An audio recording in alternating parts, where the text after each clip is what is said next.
The Trojan Horse, you've seen it in the movies, read it in school, met it in a dozen retellings. A wooden giant at the gates, an army folded inside, a city that survived 10 years of war and fell in a single night. Ask who first told that story, and you'd say Homer. He didn't. The Iliad, the poem that made Troy immortal, never mentions the horse. It ends before the city falls. The most famous trick ever told is missing from the one book the whole world credits for it. So who put the horse at the gates? And was it ever really there at all? Because something at Troy is real. You can stand in it, a city that burned with people still inside. The horse is the one thing we can't find.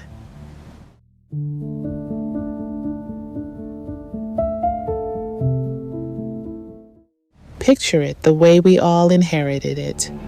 After 10 years, the Greek ships are gone, and only a monstrous wooden horse stands on the empty beach, an offering to the gods.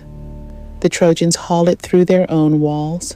One Greek left behind, Sinon, swears it's a gift. Their priest, Laocoön, begs them not to trust it. I fear the Greeks, even bearing gifts, and is struck down before they heed him. That night the hidden men come down the rope, throw open the gates, and Troy, unconquered for 10 years, burns from the inside. It is one of the great stories, the enemy you carry through your own gate with your own hands. And we picture it as the original, the oldest telling, the eyewitness core. Homer's Troy. But that version didn't come from Homer. It came from a Roman, the poet Virgil, who set it down in full for the first time long after the Greeks themselves first sang of Troy. So go looking for the horse, backward through time, and watch it thin out.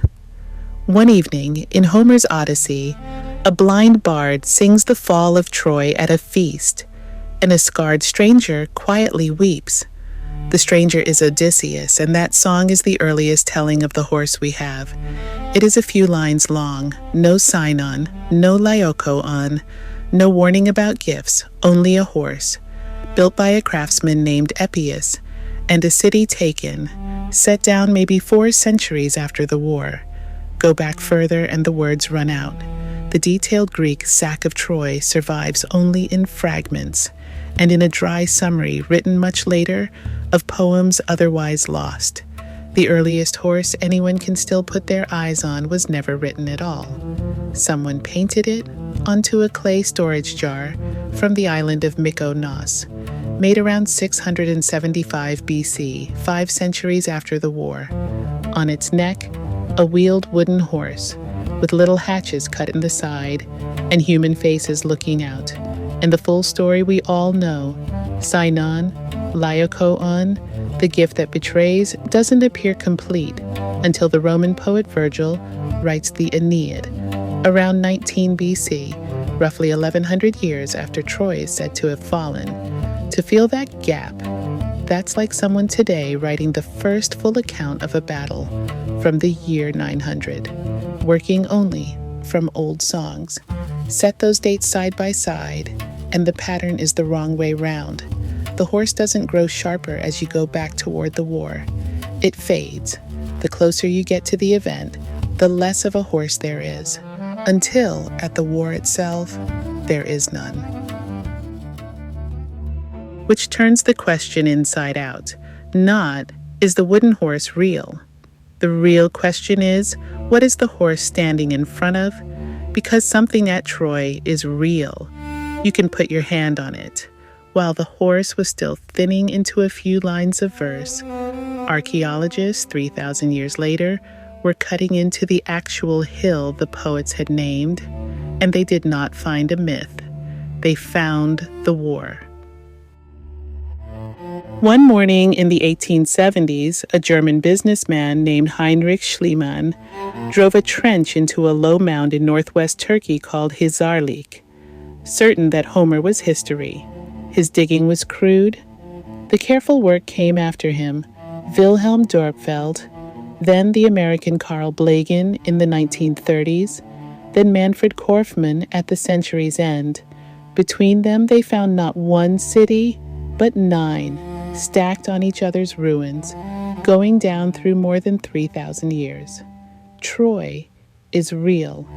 It is layers deep. And in one of those layers, the one most scholars associate with Homer's Troy, they found the war written into the ground. Around 1180 BC, the city they call Troy 7a did not simply end. It was stormed. There is a band of burning across the site. There are heaps of slingstones, ammunition, stacked and abandoned where it fell. And near the south gate there are human bones, lying in the streets and doorways, where no one ever buried them, the dead of a town that fell too fast or too hard for the living to come back for them.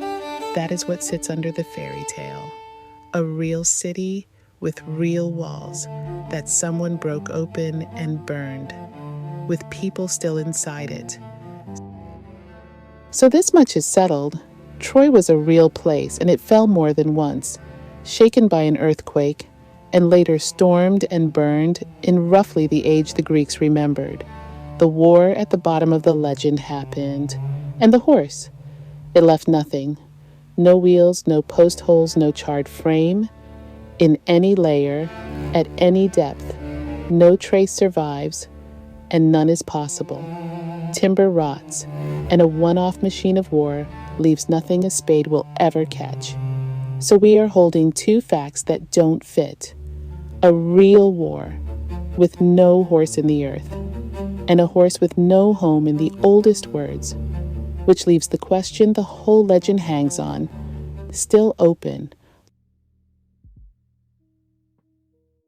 Look at the order one more time. The city burns around 1180 BC. Then for centuries there are no books, only singers, carrying the fall of Troy from memory to memory, each one tightening it, adding, making it land harder than the last. Homer gives the horse a handful of lines. A vase painter gives it wheels and faces. And 1,000 years downstream, a poet in the Rome of Augustus carves the version we would never be able to forget. The lie, the doomed priest, the gift at the gate. The wooden horse is not the oldest part of this story. It's the newest. We've been holding it as the eyewitness detail at the very center. It may be the last thing added, the piece the poets needed to make a long, grinding siege end in one unforgettable image. And before it was a horse, what was it? The honest answer is that we don't know. The Greek writer Pausanias, a careful traveler, not a fantasist, argued centuries later that the horse was really a siege engine, a wheeled ram sheathed in dampened horse hides, as the siege engines of that age sometimes were, misremembered by people who had only ever heard the story, never seen the machine. A more speculative reading points out that Poseidon ruled both horses and earthquakes, that an earlier Troy did fall to a quake, and wonders whether a horse that shook down the walls began as the shaking earth itself. Maybe. Some have suggested it. No one can show it. The walls of Troy really fell, to fire, to war, perhaps to the trembling ground. But the horse seems to have come afterward. It came out of the mouths of poets, and it never left. So, did the Trojan horse exist? A war did. A real city, stormed and burned. The city did. You can stand in its burned gate today. But the horse may always have been what it is now. A story so good it outlived the people who first told it, the empire that wrote it down, and every language they spoke. We started at the gates with the horse. Look at it again. The shape a real city's last night took, worn smooth by 1,000 years of voices, until a 10-year war collapsed into a single perfect trick. And maybe that's the most human thing here. We needed the Greeks to have built that horse. We took a real catastrophe and turned it into something we could carry, a warning small enough to hand down. Beware the gift you bring through your own gate.